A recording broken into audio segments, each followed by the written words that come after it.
He left their mom pregnant with twins and vanished.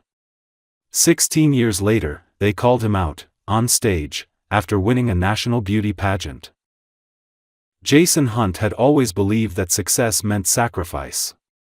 At 28, he was already a rising star in the tech and branding world, a blonde, blue-eyed entrepreneur who graced magazine covers and investor panels with the confidence of someone who'd never failed. His calendar was full, his team feared and admired him, and his ambitions left no room for detours. He lived in penthouses, flew private, and had no patience for sentimentality. Emotions were unpredictable. Love was optional. Family? That was something he'd think about after he'd conquered the world. Marie Lawrence didn't fit the mold of Jason's world. She wasn't wealthy, nor did she crave power.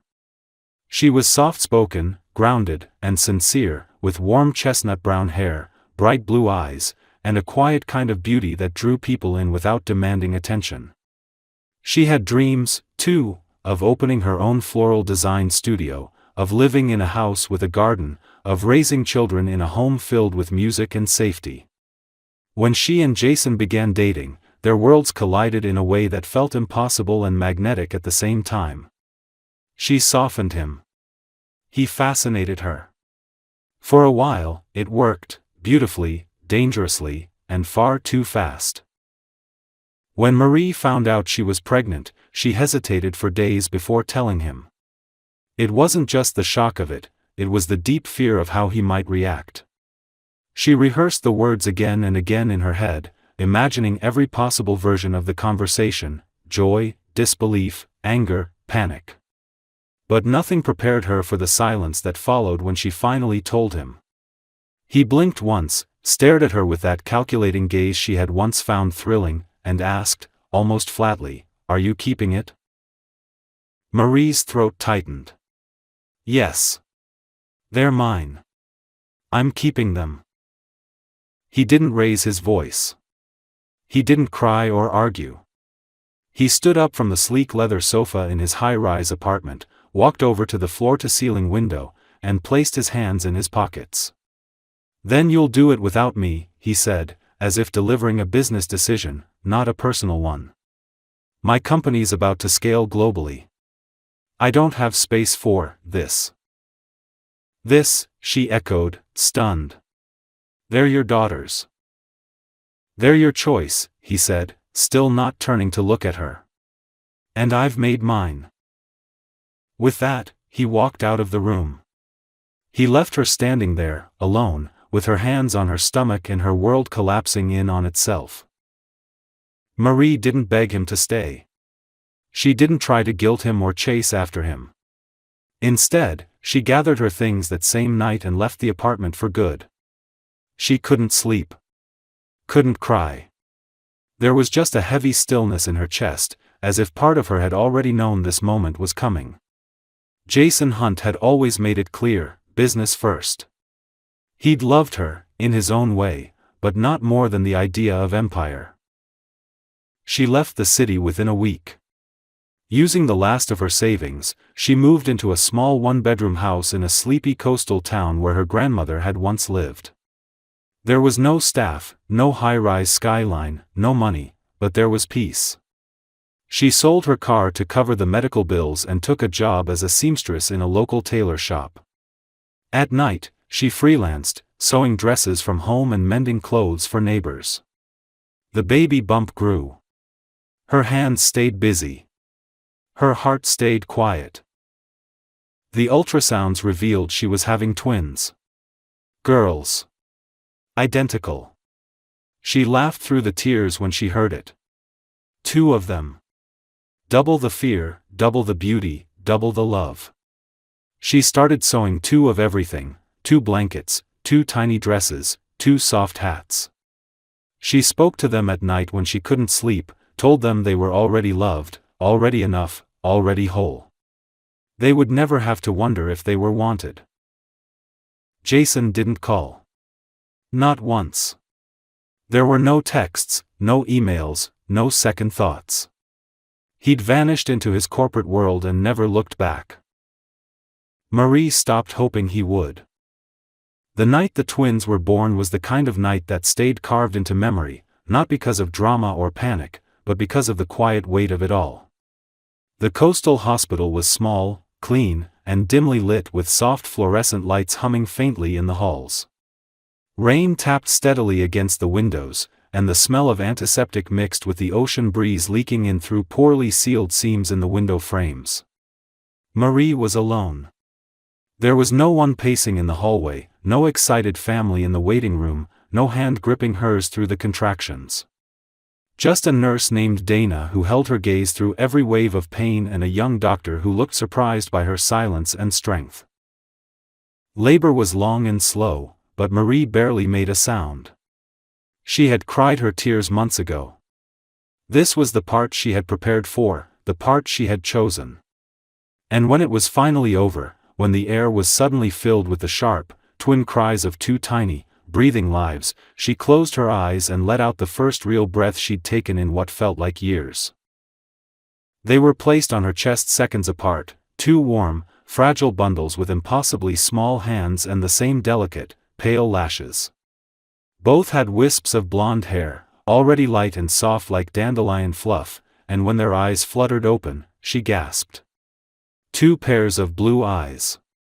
Her blue eyes. Not his. She named them Emma and Avery. Emma, the calmer of the two, rested easily against her chest, while Avery, slightly smaller, cried with a strength that made the nurses raise their eyebrows and smile. Marie held them both, whispering their names over and over again like a spell. She had never known a love so immediate, so overwhelming. They were hers.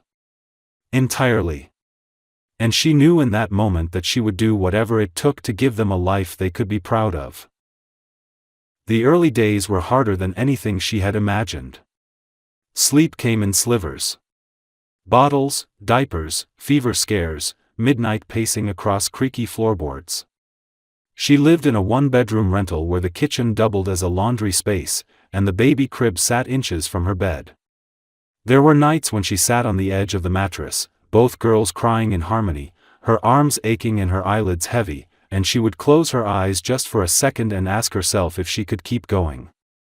But she always did. She returned to work 6 weeks after giving birth, taking shifts in the tailor shop during the day while a kind neighbor watched the twins. At night, she would sew until her fingers were stiff, often falling asleep at the machine, waking with thread tangled in her hair. But the bills needed paying, and formula wasn't free. Her body healed slowly, but her will became sharper. Every coin counted. Every decision mattered. She had no one to rely on but herself, and the two little souls who lit up whenever she entered the room. The girls grew fast. By the time they were 2, Emma had a quiet watchfulness about her, an observant, almost protective nature, while Avery was expressive, dramatic, and endlessly curious. They spoke in half-sentences that only Marie could understand, shared everything from pacifiers to secrets, and had a bond that made strangers smile. People in town began to recognize them, the Sunshine Twins, as one older woman in the bakery called them. Their beauty was impossible not to notice, bright blue eyes that mirrored the sea, perfect smiles, and golden hair that curled at the ends like they'd stepped out of a storybook. Marie, though always exhausted, found deep peace in their small routines. Mornings were slow and full of cereal and cartoons. Afternoons meant walks to the park, picking daisies and collecting pebbles. Evenings were bath time chaos and lullabies, whispered stories about stardust and strong girls who saved themselves. On the rare nights when both girls were asleep early and the house was quiet, Marie would sit by the window with a mug of tea and watch the streetlights blink on one by one. She often wondered about Jason, not in longing, but in curiosity. Did he ever wonder what they looked like? Did he ever feel the emptiness where a family could have been? She never spoke his name to the girls. Not out of bitterness, but out of protection. He had made his choice. They didn't need to carry his absence like a burden. Instead, she filled their world with warmth, discipline, affection, and structure. They grew up knowing they were loved beyond measure, even if the world outside their little home was unpredictable. When Emma asked once why they didn't have a daddy like her friend from preschool, Marie had smiled gently and said, "Because we're just lucky enough to have each other. And that's more than enough." She meant it. Years passed, and the girls thrived. Marie stretched every dollar, hunted for sales, and bartered when she had to. She never bought anything for herself unless absolutely necessary. But Emma and Avery had books, art supplies, clean clothes, and always, a home that felt safe. She showed up to every recital, parent night, and doctor's appointment. She clapped the loudest at every school event. Her life revolved around them, not with resentment, but with pride. They were her miracle. And no part of her wished for a different life, only a future where they would never have to doubt their worth the way she once did. By the time Emma and Avery turned 16, the small town that had once been their entire universe had begun to feel just a bit too narrow for their growing ambitions. Their days were filled with school, part-time jobs, and late-night talks on their bedroom floor about the world beyond the coast.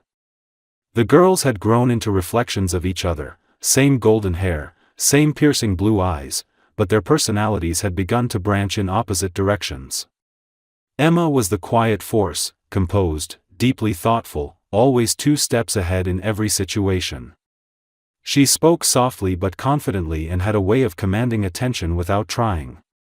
Avery, on the other hand, was fiery and expressive, the kind of girl who made friends with waitresses, argued passionately in debate club, and laughed loudest in every room.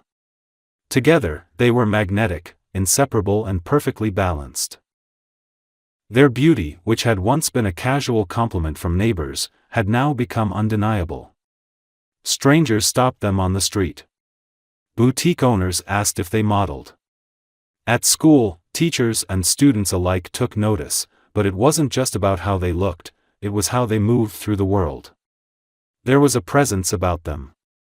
Something unteachable. Something earned. It was Avery who first suggested entering a local beauty and talent competition held every spring. It wasn't about vanity, it was about visibility. The winner would receive a scholarship to a summer leadership program, plus a ticket to the national finals in Los Angeles. Emma was hesitant at first. The idea of being judged for appearance made her uncomfortable, even though the competition also included interviews, community service, and academic records. But Marie, who had long ago learned to trust her daughter's instincts, didn't shut it down. Instead, she asked, "Why do you want to do this?" And Avery replied, without hesitation, "Because we have something to say. And maybe someone important needs to hear it." The preparation took weeks. They juggled schoolwork and rehearsals, built their own presentation boards for the advocacy segment, and practiced answering impromptu questions about leadership, integrity, and vision. Marie couldn't afford a coach, so she became one, sitting in the living room with flashcards, reviewing posture and tone, helping them stitch dresses when the ones from secondhand stores didn't fit quite right. They laughed a lot during those nights, but there was a growing sense of seriousness too. This was more than a pageant. This was a platform. The night of the regional competition, the auditorium was packed. Parents, students, and local news crews filled the seats, and Emma and Avery, wearing matching navy dresses and confident smiles, stood backstage waiting for their moment. Marie sat in the front row, heart pounding, hands clenched in her lap. She didn't care if they won. She just wanted them to feel proud. When they stepped on stage, a hush fell over the crowd. The lights caught in their hair, and for a moment, the audience seemed to forget how to breathe. They introduced themselves, not as identical twins, but as individuals with shared strength. Avery spoke first, fiery and brilliant, about the importance of women supporting women. Emma followed, with calm eloquence, about resilience, about how growing up without a father taught them to lead themselves. The judges were stunned. Not just by beauty, but by substance. In the talent segment, Avery performed a dramatic monologue while Emma played original piano music she had composed. In the advocacy round, they shared a joint presentation on building confidence in young girls from underserved communities. Their sincerity was unmistakable.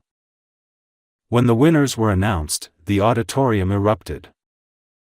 Emma and Avery stood under the spotlight, their hands tightly clasped, eyes wide with disbelief.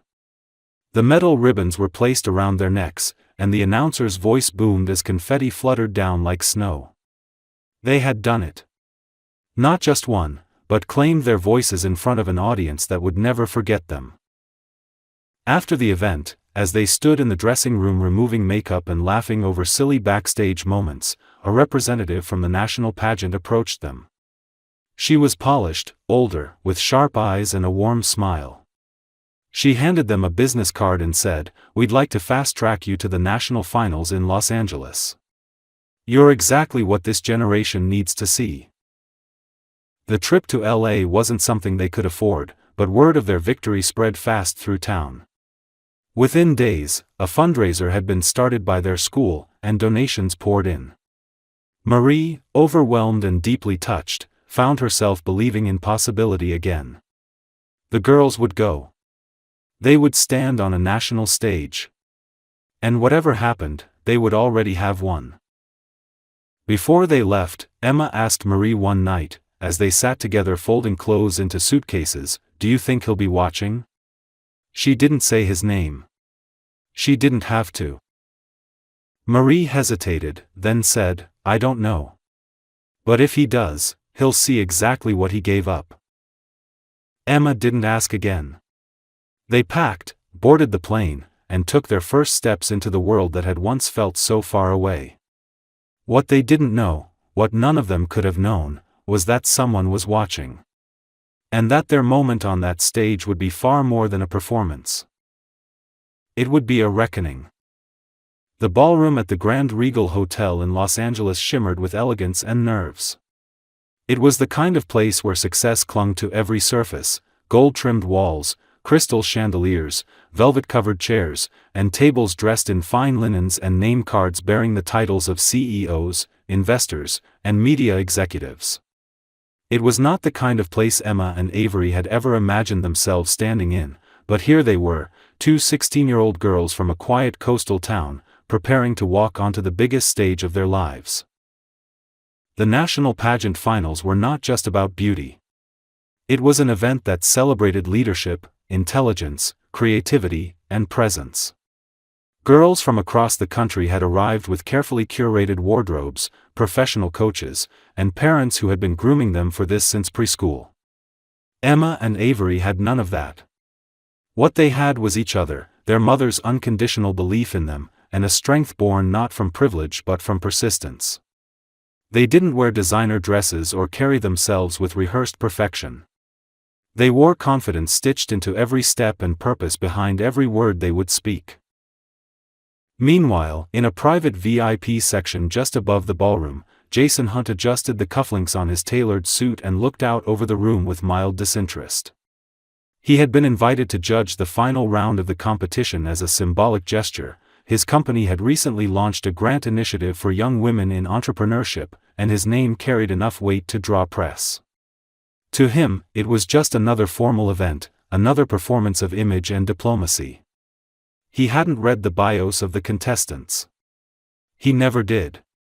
He'd show up, offer a few polished remarks, smile for the cameras, and disappear back into his controlled, efficient world.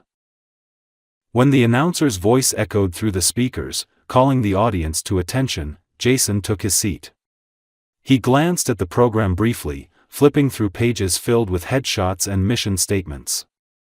One page caught his eye, not because he recognized anyone, but because of the photograph. Two blonde girls standing side by side, both with striking blue eyes, wearing matching navy dresses and holding hands. They looked familiar. Uncomfortably so.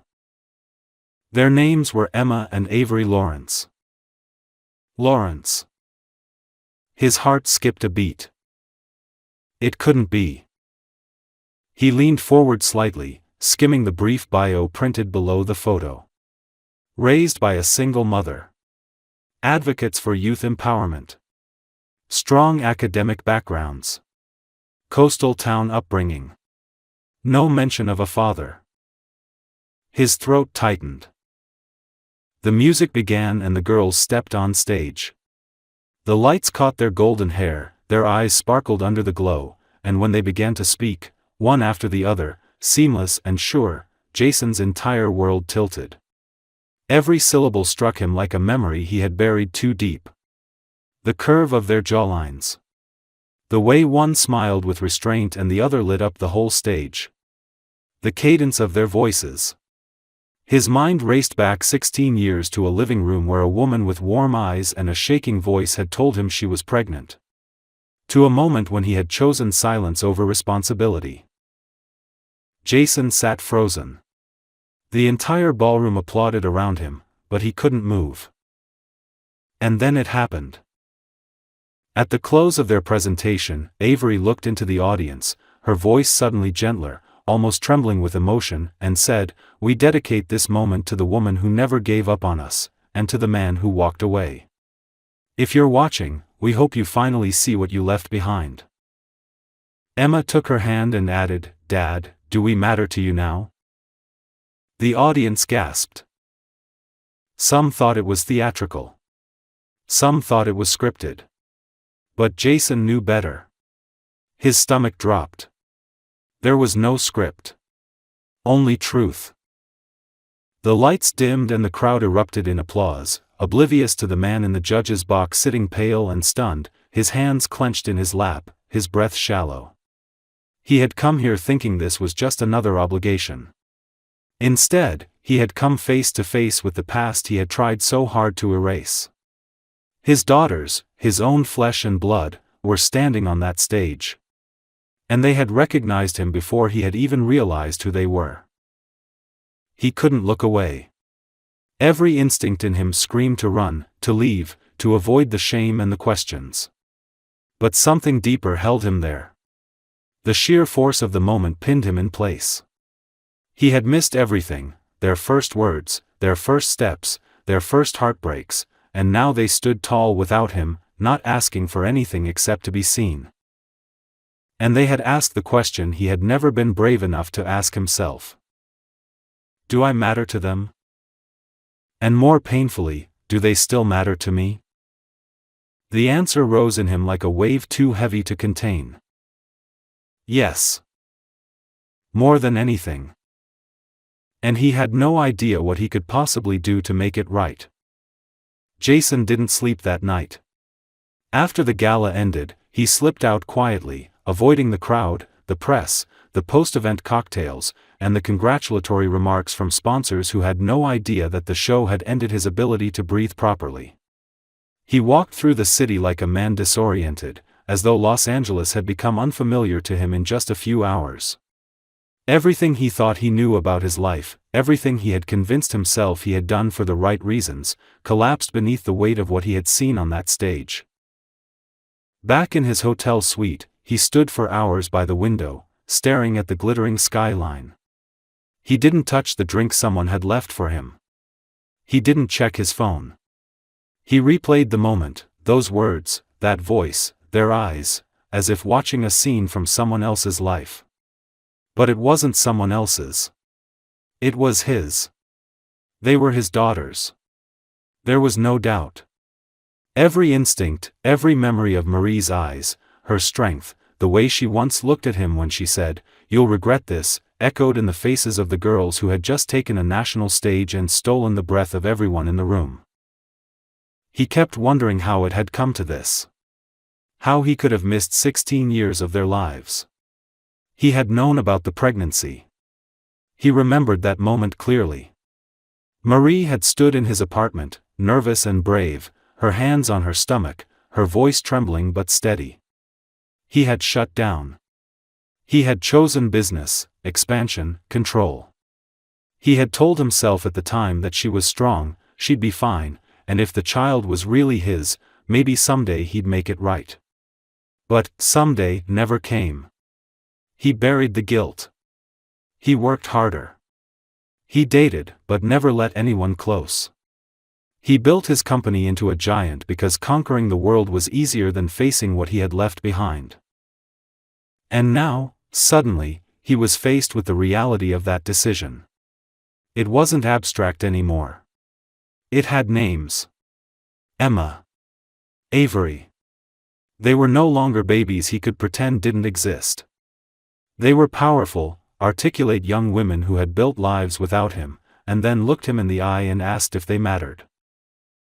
The shame was unbearable. By morning, Jason sat at the desk in his room, paper and pen in front of him. He hadn't written a letter by hand in years, but typing felt wrong. It felt too polished, too safe. This needed to be raw. He began slowly, unsure at first, but the words started to pour out. He told Marie the truth. That he had been afraid. That he had been selfish. That he had buried his emotions in his work because it gave him something he could control. He wrote that he had never stopped thinking about her, not really, and that he had wondered so many times over the years what kind of mother she had become, what kind of girls she had raised.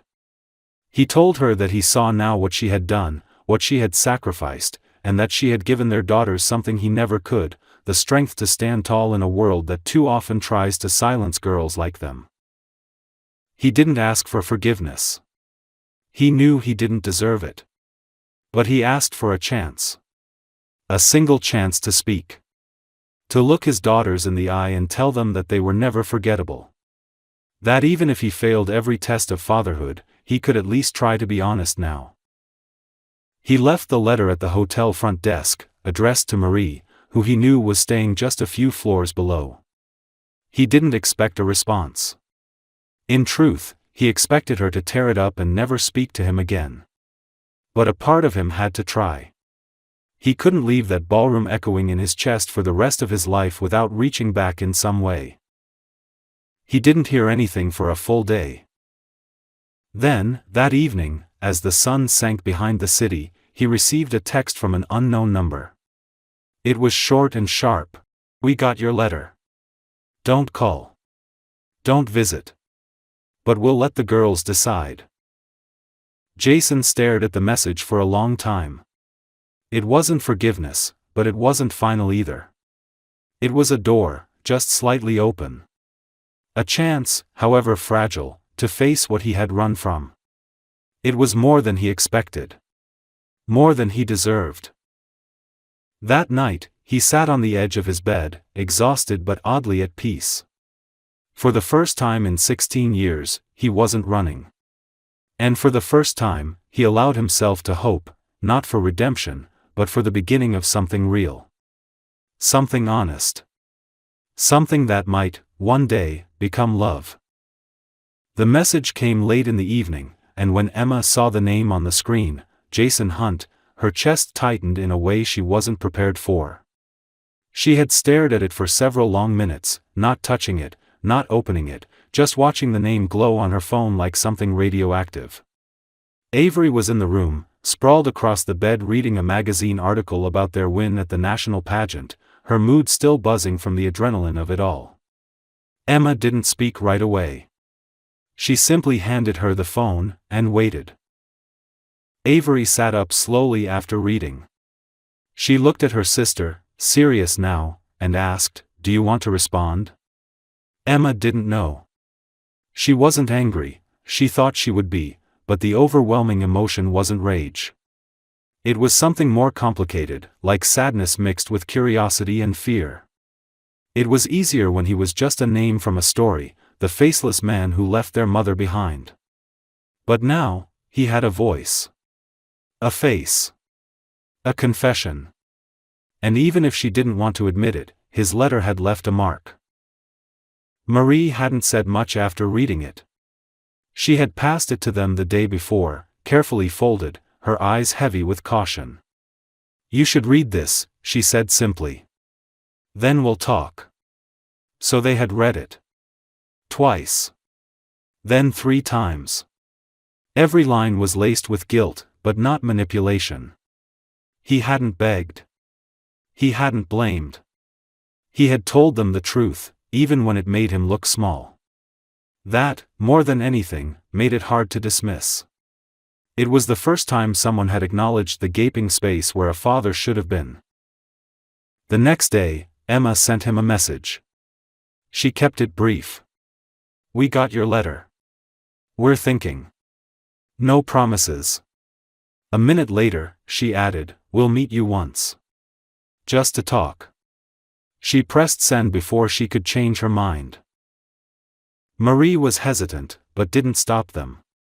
She had spent 16 years protecting them from the fallout of a man's failure, and now that he had appeared, apologizing, trembling, but present, she knew the decision had to be theirs.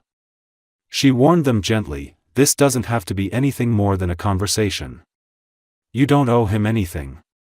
But she also admitted something she hadn't said out loud before. "If he truly wants to make things right, even a little, maybe you deserve to hear him say that to your face." The meeting was set for a small cafe tucked into a quiet corner of the city. They chose the location. Neutral, safe, public. Avery wore a sharp blazer she'd borrowed from a friend, her chin lifted high like armor. Emma wore something simple, classic, her hair pulled back tightly as if to hide the nerve she couldn't quite suppress. They arrived together, as always, side by side, their bond unspoken but iron-strong.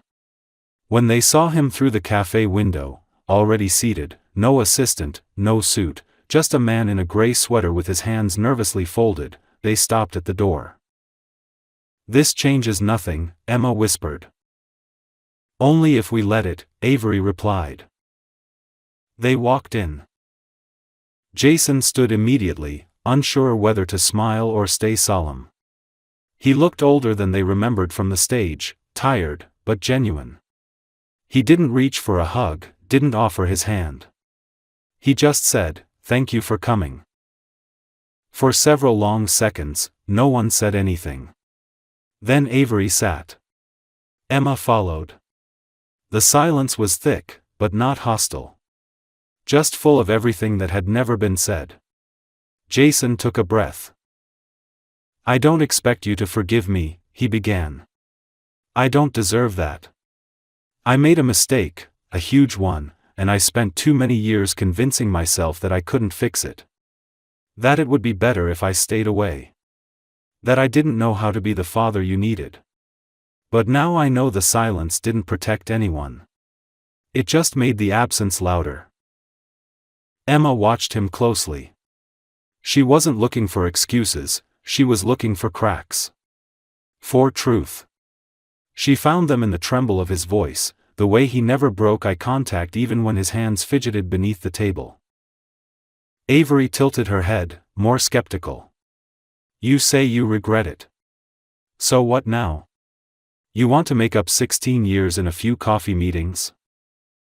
"No," he said immediately. "I can't. And I won't pretend to. But I want to start with this one moment, if you'll let me. Just one. Then the next. Then maybe another." They talked for nearly an hour.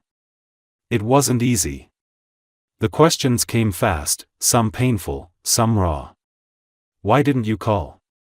Did you ever wonder what we looked like? Were you even the tiniest bit proud from afar?" Jason answered every one, even when the answers painted him in an ugly light. And when Emma finally asked, "Did you ever love our mother?" he paused for a long time before responding. "Yes," he said quietly. "I just didn't know how to be a man worthy of that love. And by the time I figured it out, I thought it was too late." When they left the cafe, no one cried. There were no hugs or long goodbyes. But there was a shift. Something had been acknowledged. A door opened, not wide, but slightly, enough for air to get through. That night, back at the hotel, Avery said, "I don't trust him yet." Emma nodded. "Me neither. But I didn't hate him either." Emma smiled faintly. "No. And that's what scares me." They didn't tell Marie everything. Just enough. "He showed up," Emma said. And he didn't lie. Marie listened, her expression unreadable. Then, softly, she whispered, "That's more than he ever did before." And for the first time in their lives, the idea of having a father didn't feel like a fairy tale or a betrayal. It felt like a possibility, uncertain, unpromised, but real. In the weeks that followed their first meeting, Emma and Avery found themselves thinking about Jason more than they expected. At first, it was easy to pretend nothing had changed. They went back to school, answered questions from classmates about the pageant, and helped Marie reorganize the living room, which had become a shrine of articles, photos, and congratulatory notes from family, friends, and strangers alike. But beneath the normal rhythm of their days, something had shifted. The presence of their father, once an empty space, now a breathing reality, cast a quiet shadow over everything. Jason didn't push. He didn't flood their phones with texts or try to barge into their lives. Instead, he did the opposite. He gave them space. Every few days, he sent a message, never more than a few sentences. Sometimes it was a link to a book he thought they might like, or a video of a young woman giving a TED talk that reminded him of them. Other times it was nothing more than, "Thinking of you. Hope school's going well." The restraint was unexpected. It made Emma wonder if he truly understood just how much damage had been done. Avery, true to herself, remained guarded. She read every message but didn't always respond. She watched him closely when they met, because, to their surprise, they agreed to meet again. The second time was less formal, in a bookstore cafe near campus. Then a third, at a quiet botanical garden Emma had always loved. Each meeting unraveled a little more of the wall between them. Jason listened more than he spoke. When he did talk, he didn't posture or try to reclaim a title he had long abandoned. He asked about their lives. What they loved. What scared them. What they dreamed about becoming. Marie kept her distance. She didn't ask for updates, though they knew she wanted to. Sometimes she would glance up when they came home, searching their faces for something unspoken. When Avery finally told her about the third meeting, Marie only nodded and said, "Just don't let him rewrite the story." It wasn't bitterness in her voice, it was protection. Emma began to notice the way Jason looked at them, not with guilt but with a kind of reverence. As if he couldn't believe they existed, and even more, that they were willing to sit across from him at all. He told them stories about his childhood, about the things he got wrong in life, about how success had often been a shield he used to avoid looking at his own reflection. He spoke once, carefully, about the day Marie had told him she was pregnant.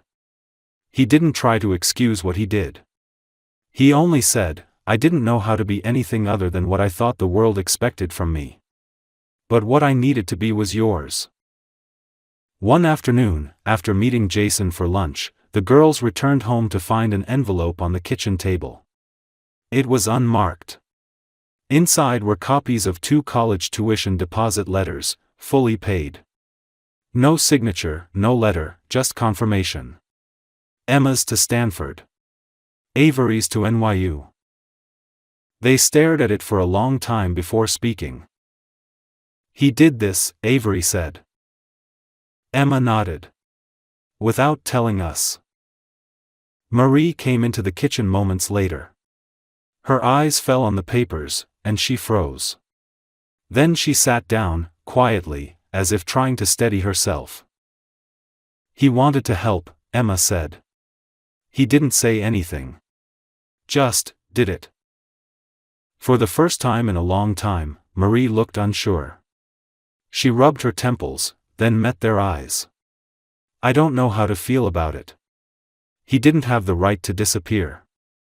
But I won't lie, this changes things. For both of you."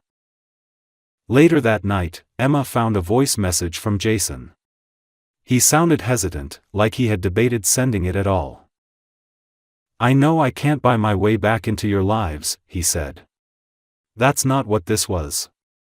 I just wanted to give something without asking anything in return. If you decide not to speak to me again, I'll still be glad I helped. I wanted to give you the chances I once threw away." Emma didn't cry. But she lay awake for a long time that night, staring at the ceiling, wondering how a person could be so deeply flawed and yet trying so hard to be better. Avery surprised her the next day by suggesting something neither of them had dared mention before. "What if we invite him to the awards banquet?" she asked. Emma looked up from her laptop, confused. "The school one?" "Yeah. It's nothing huge, but it's still something. He doesn't have to speak. Just be there." Emma hesitated. "Are you ready for that?" "I don't know," Avery admitted. "But maybe he needs to see what it looks like when you show up. Quietly. Without credit." They didn't tell Marie right away. They wanted it to be their decision.